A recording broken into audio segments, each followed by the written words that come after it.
जय माँ इंद्राक्षी, जय अम्बे। इंद्राक्षी धाम में दर्शकों को आप सभी का हम हार्दिक स्वागत करते हैं। आज के दिन जिन जातकों का जन्म दिवस है, मैरिज एनिवर्सरी है, उन सभी को हमारी तरफ से बहुत बहुत शुभकामनाएं। दीपावली का सुंदर सा पर्व आप सभी ने रात्रि में मनाया होगा।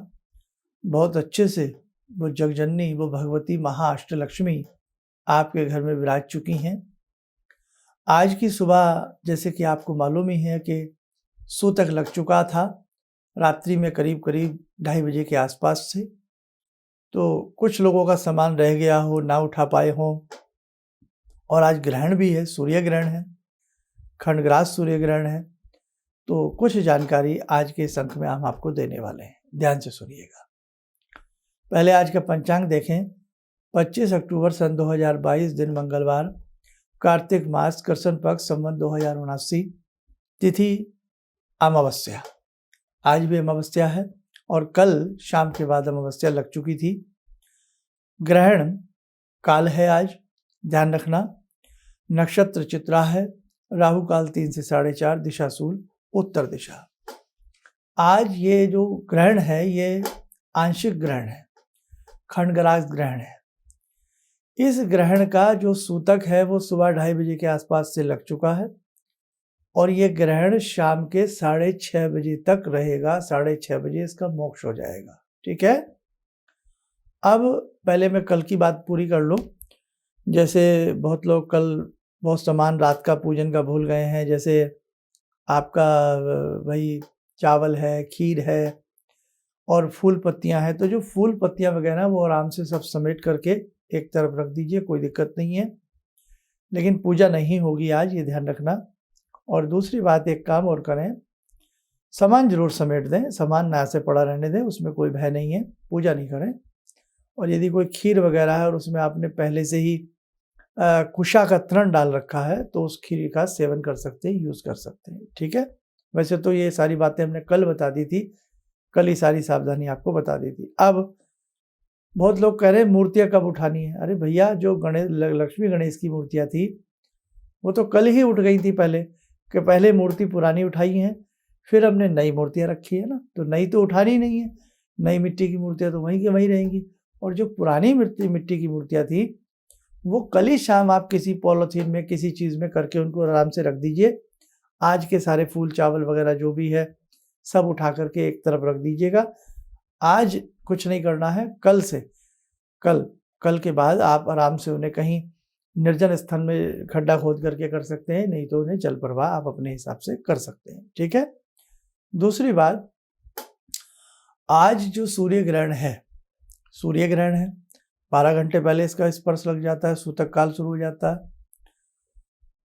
दिन में करीब 4:30 बजे से लेकर के 5:50 तक या 6:30 बजे तक ही मानो, 4:30 से 6:30 2 घंटे,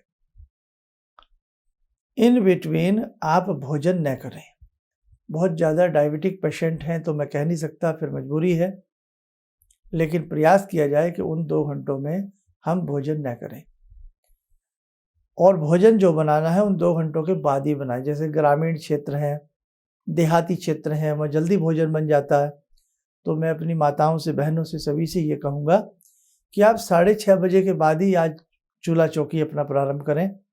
अपनी रसोई बनाने जो चूल्हा है उसे अच्छे से, जो हम जिसे लीपना या पोतना कहते हैं मिट्टी से, उसे अच्छे से लीप पोत करके फिर प्रारंभ करें। अब जो अर्बन सिटीज़ हैं या जो भी हम गैस का चूल्हा यूज़ करते हैं तो उसको 6:30 बजे के बाद ही गैस के चूल्हे को अच्छे से पानी से, मतलब कपड़े से अच्छे से साफ करके सारी रसोई को, और यदि स्नान कर सको तो 1 लोटा जल डाल करके फिर आज के भोजन की तैयारी करिएगा तो बहुत अच्छा रहेगा। ठीक है। और दूसरी बात, एक ध्यान और रखें, ये ग्रहण कोई ऐसी चीज़ें नहीं है कि कोई ये कह दे अरे ये तो अंधविश्वास है। अगर हमारे पंचांग या हमारे ऋषि मुनियों ने अंधविश्वास की बात कही है तो फिर साइंस क्यों मान रही है कि सूर्य ग्रहण है? साइंस भी तो मान रही है ना। और आज लोग पहले साइंस का मुंह देखते हैं, फिर आध्यात्मिक बातों को मतलब प्लस माइनस करते हैं। तो देखो भैया, हमारा जो विज्ञान है ये ना, जो ये हमारा आध्यात्मिक विज्ञान है, ये वास्तव में विज्ञान है। आज की जो सूर्य, चंद्र और पृथ्वी जो एक ही धुरी में आते हैं, कुछ इस प्रकार का संयोजन बनता है कि विषाक्त नेगेटिविटी ऊर्जा और जैसे कुछ राशियों पर प्रभाव, तुला राशि में ग्रहण लग रहा है। अब तुला राशि का नंबर क्या है? 7। सूर्य हमेशा तुला राशि में नीच राशि के हो जाते हैं, समझे आप? तो तुला राशि पर इसका प्रभाव रहेगा। स्वाति नक्षत्र में जन्मे जातकों पर प्रभाव रहेगा। 12 राशियां हैं, कहीं शुभ, कहीं अशुभ, कहीं शुभ, कहीं अशुभ, कहीं सामान्य। वो मैं आपको डराना नहीं चाहता, लेकिन ग्रहण काल में, जैसे मैंने अभी कल परसों एक हनुमान जी का मंत्र बताया, ऐ हनुमान 12 वर्ष का जवान, 4:30 से 6:30 के बीच कोई भी मंत्र सिद्ध करिए आप, चाहे आप दुर्गा सप्तशती पढ़िए। हमने इतने मंत्र आपको दिए हैं पिछले 30 सालों में, 30-32 सालों में, जो हमें पुराने जानते हैं। आपके पास पूरी डायरियां भर गई होंगी मंत्रों की। इस बार इसलिए हमने कोई मंत्र नहीं दिया क्योंकि आपके पास बहुत सारी चीज़ें पहले से हैं। अब तो जो हमारा कार्यक्रम देखते हैं वो तो किसी चीज़ के मोहताज नहीं है, उन्हें तो बहुत नॉलेज वैसे ही हो चुकी है। हनुमान जी का मंत्र सिद्ध कर सकते हैं, राम जी का मंत्र सिद्ध कर सकते हैं, दुर्गा सप्तशती का कोई भी मंत्र सिद्ध कर सकते हैं, कोई सावर मंत्र सिद्ध कर सकते हैं। कुछ भी नहीं है, सबसे सुंदर आप गायत्री मंत्र पढ़िए 1.5-2 घंटा बैठ करके। लेकिन ध्यान रखना, जो साधक साधना के रूप में आज साधना करेंगे उनके 2 स्नान तो होंगे ही होंगे, 3 स्नान बल्कि। एक स्नान तो आप सुबह ही कर लिया होगा आपने, है ना? सुबह का स्नान हो जाता है। एक स्नान 4:30 बजे से पहले स्नान करके पूजा में बैठना होता है, और एक स्नान 6:30 बजे के बाद जब मोक्ष हो जाएगा सूर्य ग्रहण का, तब स्नान होगा। ध्यान रखना, ये 2 स्नान, एक सुबह का तो होता ही होता है, तो बताने की बात नहीं है, तो ये 2 स्नान होंगे ही होंगे। अब बहुत लोग कहते हैं कि हवन कब करें ग्रहण में, तो भैया ग्रहण काल में ही हवन होता है। जब ग्रहण चल रहा है उसी चीज में आप हवन करिए, तभी तो आपका मंत्र चैतन्य बनेगा, आपको सिद्धि प्राप्त होगी उस मंत्र से। और जब ग्रहण मोक्ष हो जाता है तब स्नान आदि किया जाता है और दान आदि किया जाता है मोक्ष के बाद। और ध्यान रखना, ग्रहण में जो दान दिया जाता है वो सूखा दिया जाता है, गीला नहीं दिया जाता। आप सोचें हम रोटी बना के किसी को दे दें, सूखा दान करिए। जैसे सूखा गेहूं है, चावल है, अन्न है, गुड़ है, सूखा दान करिए। वो दान आज के दिन सर्वोपरि माना जाता है। अब जैसे सूर्य का दान है, गुड़ है, गेहूं है, लाल दाल है, लाल वस्त्र है। इसके अलावा आप सोना दे सकते हैं, चांदी दे सकते हैं, कुछ भी दान कर सकते हैं। दान में तो कोई रोकता नहीं है किसी को, बहुत अच्छा रहता है। और दूसरी बात एक ध्यान और रखें, अब जो प्रेग्नेंट महिलाएं हैं, हमारी बच्चियां, बेटियां हैं, वो 4:30 से 6:30 के बीच सोए ना। वैसे तो वो सोने का समय नहीं होता, लेकिन कुछ लोग हैप्चुअल होते हैं कि शाम जहाँ हुई उनकी थकान चढ़ने लगती है, हल्की हल्की नींद आ जाती है, या आपको डॉक्टर ने बेड रेस्ट बोला हुआ है तो बेड पे रेस्ट हम कर रहे हैं तो सो भी सकते हैं। तो ध्यान रखना, 4:30 से 6:30 के बीच सोना नहीं है बेटा। अपना घूमते फिरते रहना, मूवमेंट में रहना, चलते फिरते रहना। और अपना जो पल्लू है, एक पल्लू जरूर रखना। चुन्नी दुपट्टा सबके पास होता है बेटियों के, अपनी चुन्नी दुपट्टे को साइड से जरा सा हल्दी के रंग से थापा सा मार के, पीला करके, गीली करके हल्दी को थापा सा मार लें। थोड़ा चावल, दुर्वा या कुशा, हल्दी की गांठ आदि उसमें बांध ली जाती है, और अपने आप को ढक करके रखें ताकि कोई भी निगेटिव वाइब्रेशन, ऐसी ऊर्जा आपके ऊपर प्रभावित, आपके गर्भस्थ शिशु के ऊपर उसका प्रभाव ना आए। ठीक है? जब ग्रहण मोक्ष हो जाएगा 6:30 बजे बेटा, थोड़ा सा नहाना चाहो तो हल्का सा 1-2 पानी का मग डाल लेना, नहा लेना शुद्ध तरीके से। शरीर गंवाना करे तो, बहुत बच्चे बीमार भी होते हैं तो दिक्कत हो जाती है, कोई बुखार है, कुछ है, तो जबरदस्ती नहीं करना बॉडी के साथ, ऐसा कोई डर की बात नहीं है। दिन का समय है, शाम का समय, सोने के प्रयास नहीं करना है। और कोई भी चीज़ नोकीली, काट छाट, बुनाई लिखाई, मतलब बुनाई, सिलाई, कढ़ाई, कुछ नहीं करना। कोई सुई धागे का प्रयोग नहीं करना, चाकू कैंची का प्रयोग नहीं करना। अब मुझे कहना नहीं चाहिए, कई जगह ऐसा भी है जो इन चीज़ों को मानते नहीं हैं कि नहीं साहब सब्जी काटो कुछ नहीं होता, नहीं साहब नहीं कपड़ा सिल लो कुछ नहीं होता। अब देखो भाई, धर्मशास्त्रों में सारी बातें हैं। अब आप इतने विद्वान तो नहीं हो ना कि आप धर्मशास्त्रों को चैलेंज कर सको, है ना? बाकी बेटा आपकी इच्छा है, अगर हमारे ऋषियों ने, मुनियों ने, हमारे शास्त्रों में कुछ रचा है, लिखा है, तो ऐसी बात नहीं है, पूर्ण सत्यता है। आज हर व्यक्ति अपने धर्म को मानता है।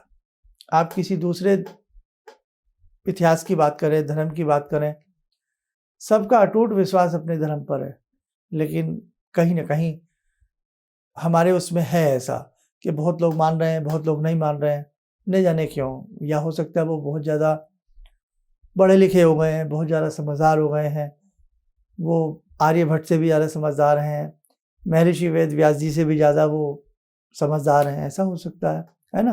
तभी उनको वो प्राचीन बातें आज विश्वास में नहीं आ रही हैं। लेकिन ओल्ड इज़ गोल्ड। आज पुराना फैशन, पुराने कपड़े का फैशन, पुरानी बिल्डिंग भवन का फैशन, सब कुछ लौट के आ रहा है। इसलिए ध्यान रखना, ज़िंदगी अच्छे से जीनी है तो हमें अपने पुरातन समय की मर्यादा को खोना नहीं है, हमें पुरातन समय में लौटना होगा और हमें अपने ऋषि मुनियों ने जो हमें दिया है उसका चिंतन करके उस पर अग्रसर होना पड़ेगा, नहीं तो हम बहुत बड़े लॉस में जा रहे हैं। आज पूरे विश्व में देखिएगा अशांति का माहौल व्याप्त है। इसलिए बेटा, सत्य सनातन धर्म बहुत प्राचीन धर्म है। अपने धर्म की गरिमा को समझो और इस प्रकार की जितनी भी हम अंक वीडियो आपके लिए बनाते हैं, हम ऐसे ही नहीं बनाते हैं। हमें कोई शक्ति प्रेरित करती है और हम अपने मन से और हृदय से वो सारी चीज़ें आपको समझाने का प्रयास करते हैं। ऐसे नहीं हम उल जलूल बातें करते आपसे कि दिवाली की रात आ रही है, हमने एक झुंझुना बनाया है, 1100 रुपये का, हमसे ख़रीद लीजिए। ग्रहण आ रहा है, हम एक पोटली बना रहे हैं, हमसे ख़रीद लीजिए। ये बातें करनी हम भी जानते हैं, लेकिन ये सब बातें नहीं, बिल्कुल नहीं, अच्छी नहीं लगती, है ना। तो इसीलिए आप ध्यान रखें, हमारे इस कार्यक्रम से वही जुड़ सकता है जो बुद्धिजीवी है। बुद्धिजीवी वर्ग हमसे जुड़ सकता है, पशु वर्ग हमसे नहीं जुड़ सकता। इसलिए ध्यान रखें, बहुत अच्छे से अपनी गरिमा को निभावें, बहुत आगे बढ़ने का प्रयास करें। आइए भगवान सूर्य की कृपा सभी के ऊपर बरसे। उस जगत की धात्री, उस जगदम्बा से हम प्रार्थना करते हैं, हे जगजननी, विश्व का कल्याण करना और किसी के ऊपर भी किसी भी प्रकार का कोई नकारात्मक प्रभाव ना आए। हे जगजननी, सभी की, अपनी बच्चों की, हे भगवती, रक्षा करना। ॐ सिन्दूरारुणविग्रहां त्रिनयनां माणिक्यमौलिस्फुरात् स्तारानायकशेखरं स्मितमुखी वापेन वाक्षोरुवां पाणिभ्यामलपूर्णरत्नचषकां रत्नोत्परां बिभ्रति सौम्यां रत्नघटस्थरक्तचरणां ध्यायेत्पराम् अम्बिकां खड्गं चक्रगदेषु चापपरिगान् शूलम्बुशोण्डिं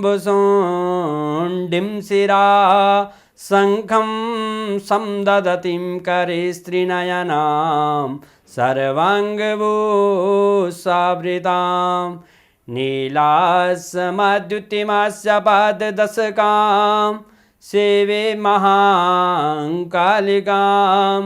यामास्तो स्वपितैहरो कमलजो हन्तुं मधुं कैटवम् विद्युद्दामसमप्रभां मृगपते स्कन्दस्थितां भीषणां कन्या विहकरवालखेटविलसा धस्ताविरासेवितां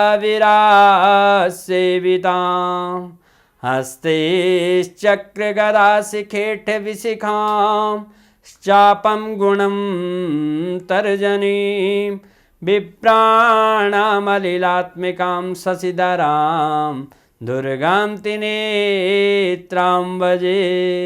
कवच बना लें, ध्यान करें, जगजननी की कृपा हम सबके ऊपर बरस रही है।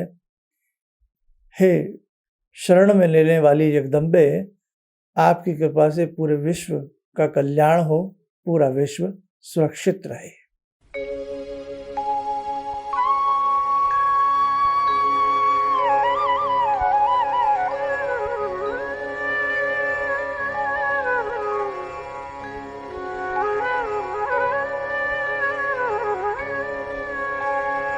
ओम बोलते हुए नेत्र खोलने सामान्य हो जाए। देखो साधको, आज तो पूरा ग्रहण में ही समय जाएगा, ग्रहण काल का समय है। बताने को तो बहुत कुछ है, लेकिन समय की गरिमा भी देखी जाती है। और कल जो है अन्नकूट भी है और कल भैया दूज भी है। परसों भी भैया दूज मना रहे हैं लोग बाग। अब देखो इस बार बड़ी हैरानी की बात है कि 2 दीपावली की एक दिवाली हो गई और उधर धनतेरस 2 दिन मनाई गई और इधर भैया दूज भी 2 दिन मनाई जाएगी। लेकिन प्रैक्टिकली यदि सोचा जाए पंचांग की गणना के हिसाब से तो भैया दूज जो है, भैया दूज वो आपकी कल है। ठीक है, ध्यान रखना, कल अन्नकूट भी है, कल भ्रात द्वितीया भी है और कल जो भ्रात द्वितीया का शुभ समय है वो 2 बजे के बाद रहेगा। ध्यान रखना, कल 2 बजे के बाद भ्रात द्वितीया रहेगी। जो 27 तारीख को भ्रात द्वितीया मनाएंगे वो 1 बजे से पहले पहले रहेगी। ठीक है, तो बस ऐसे अपनी सारी गणना को कर लेना। और कल भ्रात द्वितीया का जो तिलक वगैरह भाइयों को किया जाता है तो वो कल आप 2 बजे के बाद करिएगा, शाम तक करिएगा, कोई दिक्कत नहीं है। बाकी बहुत ज़्यादा वहम में मत पड़िएगा। आप स्वस्थ रहें, सुखी रहें। इन्हीं शुभकामनाओं के साथ हम अपनी वाणी को विराम देते हैं। जय जय अम्बे। मुझे ये अंदर से विश्वास हो रहा था कि जो चीज़ 2-3 मैं ढूंढ रही हूँ, क्योंकि थोड़ी बहुत मैं भी भगवान में आस्था रखती हूँ, तो मैं ये सोची थी कि मुझे वो चीज़ें मिल जाएंगी। और रियली मुझे आज यहाँ बैठ के ऐसा लगा, जो आपने 2-3 चीज़ें करने के लिए बताई हैं, कि शायद मेरी समस्याओं का हल शुरू हो गया आज से। किसी भी समस्या के समाधान के लिए मिले प्रसिद्ध हस्तरेखा एवं वास्तु विशेषज्ञ प्रोफेसर धर्मेंद्र शर्मा जी से। नोट: शिविर में भाग लेने हेतु एवं व्यक्तिगत रूप से मिलने के लिए कॉल करने का समय सुबह 10 बजे से शाम 6 बजे तक। हमारे विभिन्न ज्ञानवर्धक कार्यक्रम देखने के लिए आप हमें अभी सब्सक्राइब करें, बेल आइकन को प्रेस करें ताकि आप देख सकें हमारा कार्यक्रम सबसे पहले। और अधिक जानकारी के लिए फेसबुक पेज को लाइक करना न भूलें।